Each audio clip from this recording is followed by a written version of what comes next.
que la grève a duré, elle dure trop longtemps et qu'elle a des conséquences. Alors il y a même des territoires en France dans lesquels les centres de dépôt fonctionnent normalement, mais il y a un tel afflux aujourd'hui de consommation que ça crée aussi des situations de tension. Je suis totalement du côté des Français, des automobilistes qui nous écoutent ce matin, enfin ceux qui ont pu prendre leur voiture pour emmener leurs enfants à l'école tout à l'heure ou aller au travail.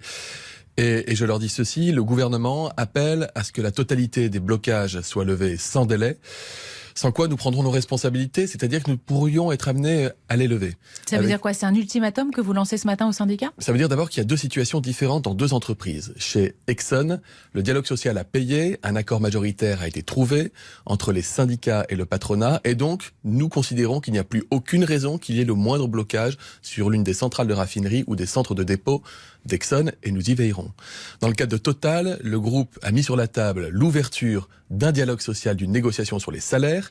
Les syndicats type CFDT se sont engagés et ont appelé à s'inscrire dans le cadre de ce dialogue social. La CGT continue, à l'heure à laquelle je vous parle, à appeler à bloquer. Nous considérons que cela est excessif, anormal. Irresponsable, et nous voulons, vous dites ?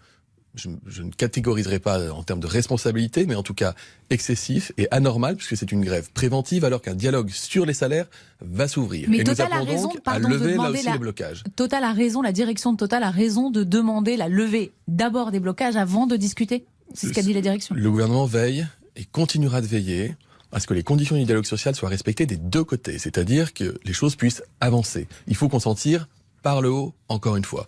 Et nous voulons que ça aille vite. Quand je dis sans délai, c'est très vite. Nous regardons heure par heure et nous nous réservons la possibilité d'intervenir si nous devions constater que la situation restait ou redevenait une situation bloquée. Il y a eu des avancées importantes hier qui justifient que nous puissions nous donner le temps de regarder cela. Mais c'est quoi